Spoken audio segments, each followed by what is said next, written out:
Hello YouTube, I'm Andrew Does Hair. You can find my work on Instagram at Andrew Does Hair. If you were to do so, you would see that my work is, of course, hair. However, as you would imagine, if you're doing 10 haircuts a day, 5 days a week, you're going to have a lot of conversations. Something I've found over the years is whenever I get that question 50 times a week, hey, what's new? It always tends to be the same answer that I'm going to give these people because I don't have 50 new things a week to talk to 50 different people about. And what tends to happen is I'll get on these topics and get these ideas and I end up just sort of discussing them with 50 different people over the course of the week. And over the years, it's been different things. Like one year, hey Andrew, what's new? Did you know that we're supposed to run barefoot? You can get these special shoes that look like gloves. And that was my whole shtick for like half a year. Or another time, hey Andrew, what's new? Dude, I got bored and I built a guitar. It's always like something different. And anytime somebody says, hey Andrew, what's new? I got this thing I want to talk about, whatever thing is new. So lately, this thing is something that kind of happened to me by accident. Something I didn't even know had a name until very recently. You see, I had heard the term minimalism a handful of times, and the idea of it, even just the name of it, minimalism, I'm like, oh, that sounds neat. That sounds like a good thing or a cool thing, whatever. But I never really dug into what it was. And then when I finally accidentally watched a video on it, I was like, hey, I've kind of been doing that all along, accidentally. And so the last couple weeks with my clients, I've been discussing this. And the reason I was compelled to come on YouTube and talk about it is I'm finding a lot of great reactions from clients, whether it's clients saying, dude, I've been on that journey too, or saying, hey, I tried that, it didn't work for me. But it seems to be a topic that really generates a lot of conversation with my clients. And so for that purpose, I thought maybe some of you on YouTube, whether you're a barber or hairstylist or a consumer or just a person who's bored and likes to hear a guy sit and chat, I thought maybe you would enjoy some of these stories as well. So what I'm going to do with this video is essentially that. I'm going to tell stories. I don't know that I would call myself a minimalist. I don't like titles and things like that, but there were a series of events in my life over the last 10, 11 years or so that really changed the way that I looked at my consumption and my relationship with my stuff. And each of these kind of pivotal moments shifted the way that I spend my money, shifted the way that I look at the value of what I own. And ultimately, after years of kind of implementing some of these just personal standards, I came to learn about minimalism. And I was like, oh my gosh, I'm like 90% of the way there, totally by accident. But I have to say that after I started looking into what minimalism is, and hearing other people on YouTube talk about it, I was like, okay, I'm like 90% of the way there kind of by accident. And I've been putting a little bit of effort to try to like lean more into that minimalist lifestyle. And I found so many benefits from it, both long-term, not knowing what it was and not knowing what I'm doing, and even more in the short term after kind of deliberately trying to get into this. So in this video, again, I just want to share some stories about how I went from just being a normal nerd to being a nerd who's very particular about what I buy and what I keep and how I spend my money. And ultimately, I'm trying to avoid using the term minimalist, but I kind of, like, if you look at the definition, like I kind of am that. And so without further ado, let me get on with some stories here. Buy once, cry once. When I was about 25 years old, I had been doing hair for 6 years at that point professionally. I started very young. I got started right after high school. And so I had been in the habit of buying nice shoes for the salon, but I didn't really know what nice shoes were. I was going to the mall and spending 80 to 100 bucks on a pair of like dress shoes that were essentially plastic. And they were never comfortable. They never lasted more than a year, but it was just my routine. And after a couple years of doing that, I just got really curious about, like, I had heard legends of shoes that just lasted a really long time and were more comfortable. And so I started digging in on forums and trying to find out what kind of shoes these are that are actually made this way to last. What I stumbled upon was Allen Edmonds as far as dress shoes goes, and they were a little bit different back then than from what I hear they are now. And I also found Red Wing. So around that time, I had just gotten married, and I told my wife, like, hey, I'm gonna be crazy, and I'm gonna go spend $350 on a pair of shoes, and I'm going to spend $350 on another pair of shoes. And I'm surprised she didn't divorce me right then and there. But she, it was really tough for us to do because we were like newly married and broke. And like, I was just so sick of the routine of buying shoes that were falling apart and hurting my feet that I just sprung for these two really nice pairs of shoes. And I did the math, 350 bucks a pair for my dress shoes for work and my Red Wing boots for just daily life. And I thought, okay, so that's 700 bucks. If I can make these last 7 years, then I'll have spent as much as I was already spending. And if they last longer than 7 years, then I'll have spent less. And let me tell you, after the break-in period, those shoes became a part of my feet. I wore them everywhere. I've worn them all over the world multiple times, and they are incredibly comfortable. I never have to give a second thought to wearing them. I mean, they are trusted pieces of equipment for me that I have not had to replace. It's now been 11 years since that purchase, and I've not even, I mean, I bought like 1 or 2 pairs of boots here or there just because I was bored, but it ended up being wastes of money because I had boots that worked really, really well, and actually they're about due for a resole now, but I spent a lot of money up front on these boots, and it hurt to do that, but I knew and I trusted that in the long run, it would be cheaper. And so I really did it to save a buck, and I just had to take a leap of faith to spend a lot of money up front to save that buck, but it absolutely panned out. I've now spent less on shoes in the last 11 years of my life than I've spent ever in my life before that. And since making that discovery, I started taking that mindset toward every other tool and every other thing I own. When I look at a pair of jeans, I look at, you know, the weight of the denim and what it's made out of, and I try to consider how long something's going to last before I buy it, because I don't want to be replacing things that fall apart. I want to buy something that's going to last. Find your best option and make it your only option. Shortly after I got the Red Wings and the Allen Edmonds shoes, I kind of started noticing that my t-shirts were just a jumbled mess of, you know, some skate shirts still from when I was a teenager, some band shirts, and I just had some Holy shirts in various different colors. And I found that when I wore this one, it kind of like, I didn't feel as confident, but when I wore that one, I felt great. And during that time, there was a company that was very popular and growing at the time called American Apparel. Now, I ended up buying a plain black shirt from American Apparel that was, I think, like 25 bucks or something. It was kind of expensive for me for just a plain black shirt. But I found that every time I did the laundry, I wore that shirt first, because it was just a non-statement. It was just a black shirt, but it fit really nicely and the material felt good. And so I was like, wow, this is the greatest shirt. I wish I could only own these. And then after thinking that a few times, I was like, why don't I only own these? So I called around and I cut hair. I know a lot of people who know a lot of people. And I got in touch with a company that does printing for t-shirts. And through knowing the owner of this company, I was able to buy American Apparel shirts at wholesale. And I want to say I spent something like $4 a shirt, and I bought them by the dozen. So what I ended up doing was just buying 2 dozen of these shirts and getting rid of all the rest of my shirts. And then 2 years later, not even that there was anything wrong with the previous shirts, but I thought, well, maybe I should do that again before these ones wear out. And I bought another 2 dozen. And so every 2 years, I would buy 2 dozen plain black American Apparel shirts. I did that, I don't know, maybe 3 or 4 times. But today I own 60 or 70 of these same plain black shirts that I've been wearing for almost 10 years. And every now and then I'll get a different shirt, a band shirt here and there. Someone gives me a shirt and I'll cycle it in. But pretty quickly I start finding that the day that I wear those shirts, I feel a little off. But when I think back to how good it felt the first time I wore that one plain black American Apparel shirt, I get that feeling every time I get dressed. And so I took what was my favorite shirt and I just made it my only shirt.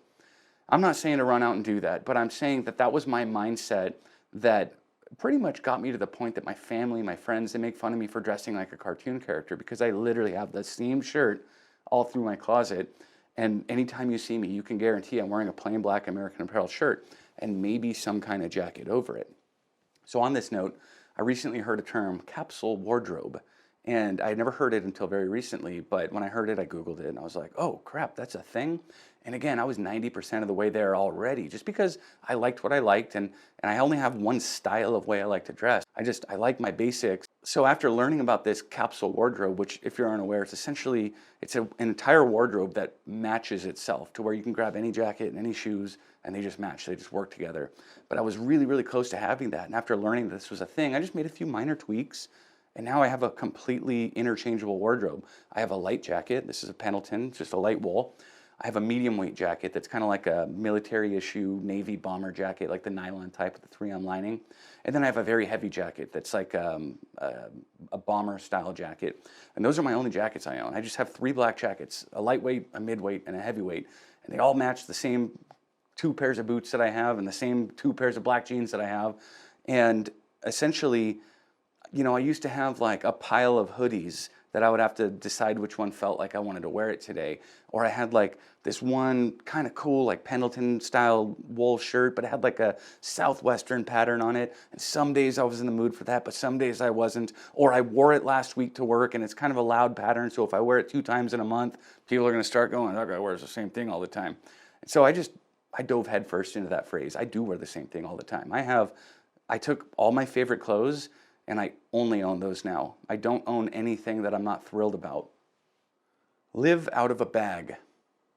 For a lot of years, I was traveling quite a bit for work. For a few years there, it was twice a month I was on a plane going somewhere. And it was really cool to have these opportunities. I'm very grateful to have done all of this. I've been pretty much everywhere. But when I first started doing it, I really didn't like it much because I only had whatever comforts I could fit into my bag. And I would always think, what if I need duct tape? I have duct tape at home, but I don't have duct tape with me here. What if I need Tylenol? I have Tylenol at home, but I don't have Tylenol here. What if my phone charger breaks? And for the longest time, I just hated being limited to only what I could carry in my bag.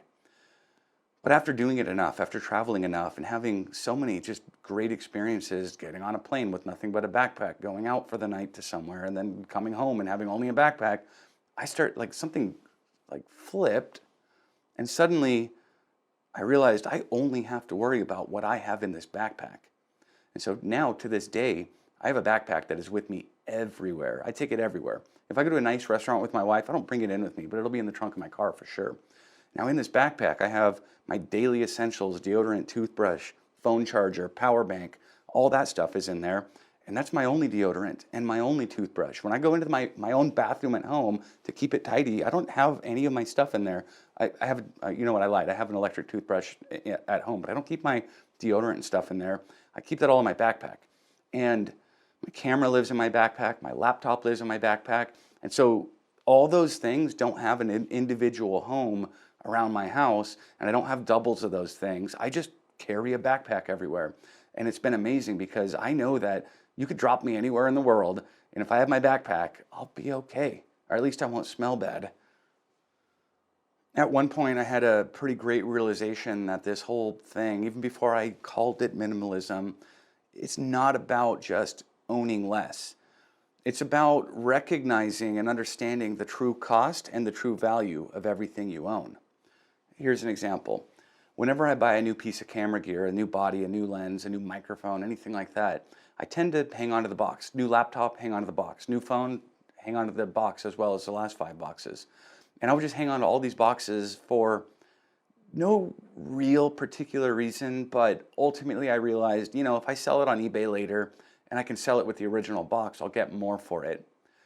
So I had at one point, I don't know, roughly 10 boxes, roughly the size of a shoebox, crammed under my bed. And they were under there for 5 years or so. And I just kept them there, but it didn't bother me because it didn't cost anything to keep them there. But eventually I was cleaning out my stuff and I looked at these boxes and I was like, what are these really worth? And so I looked on eBay and I found the camera in question that belongs to whatever said box. And I looked up that camera used without the box, and I looked up that camera used with the box, and I looked up a few listings for with and without the box, and I determined that that box was worth maybe $50 on the resale value. And then I actually found listings for the box alone with no camera where they were selling for $20. So I thought, okay, I've got 10 boxes under here, and let's say best case scenario, they upgrade the value of, each of these 10 things by $50 a piece when I sell them. And I kind of imagined if somebody came to my house with 10 shoe boxes and said, I'll give you $500 if you store these for me for 5 whole years. And I was like, heck no, would I do that? That's a lot to store for $500 over 5 years. Would you store 10 shoe boxes for somebody for $100 a year for 5 years? I wouldn't do it, but I was already doing it. And I thought that having those boxes sit under my bed had no cost. I thought, whatever, it's just sitting under my bed, it doesn't cost me anything.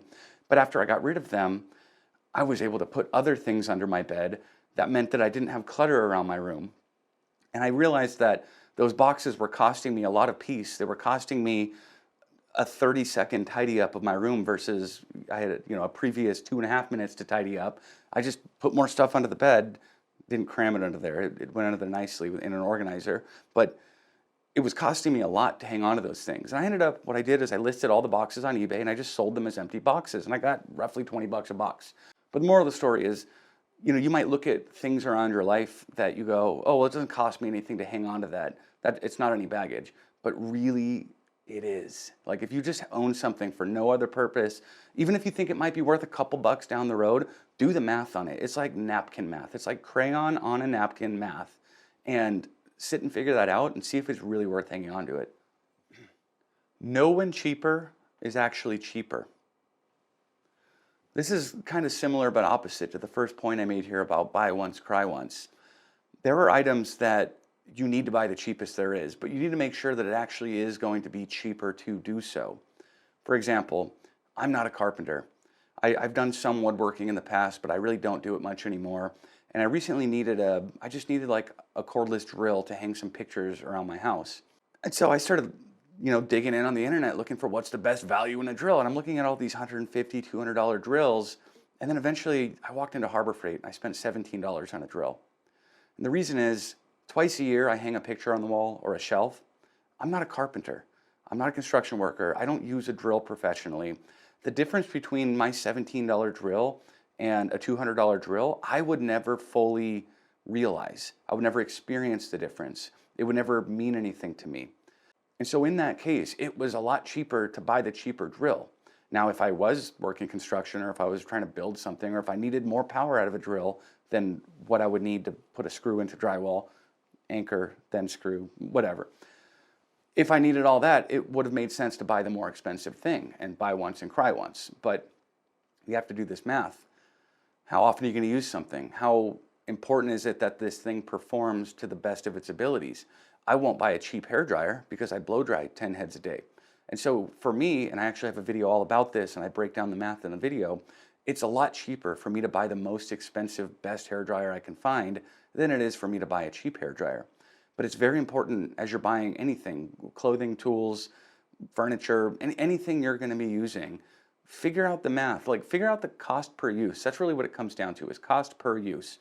When I used to do woodworking, I remember when I was brand new to it, I walked into, I don't know, Home Depot or something, and they had a router bit for $8, and then they had a similar router bit for like $30, like the same dimensions, but it was just a nicer bit. And I thought, well, it can't be that much nicer, and I bought the $8 bit. And by the end of my second project with that bit, it was tearing wood and burning wood, and it was just no good. So finally, eventually I caved and I bought the $30 bit, and I got through 20 projects with that $30 bit before it started burning wood and tearing wood. So I realized every time I used that cheap bit, it cost me $4. But every time I used the $30 bit, it was like $1 and change. So it was much, much cheaper to buy the more expensive bit. And this is, again, just very simple napkin math. But you start doing that and you will figure out how much you need to be spending on things, or even if you need to be buying things. Angle grinder is a great example. I think 2 times in the last 10 years I've needed an angle grinder for a random thing.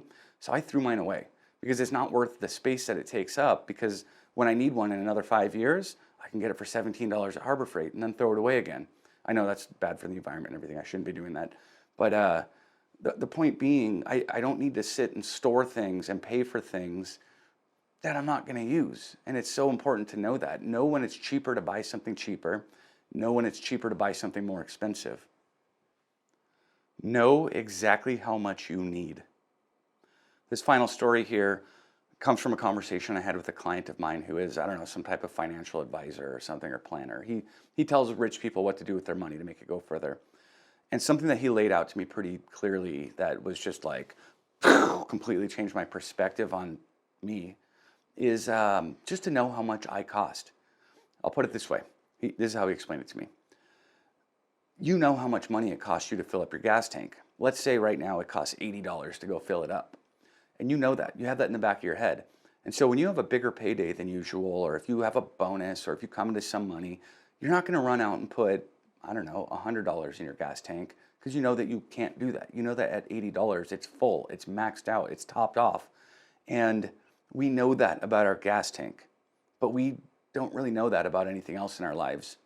And so what he challenged me to do, and what I strive to do, is just stay on top of that figure for everything. I know, because now I order my steaks online and I make it a once a month purchase. I know how much a month I spend on food. I know how much I spend on clothes because I rarely buy any. but I'm able to look back and remember every piece that I bought, and I can roughly equate how much it cost me to buy clothes. And so I know when I have this much money toward this thing, I have enough of it. And I've done the same thing even with my clientele. Like I know how many slots per week I can fit for haircuts, and I don't want any more than that. I can't handle any more than that. I know where that max line is. And so this last tip here is just that. Like know when enough is enough, and more importantly, know when enough is too much. Because so often in so many aspects of our life, we live with this excess. Like if you've got 50 pairs of shoes and you really only wear 3, you think, well, it doesn't cost me anything to hang on to those extra 50 pairs of extra 47 pairs of shoes. It kind of does in a lot of less obvious ways.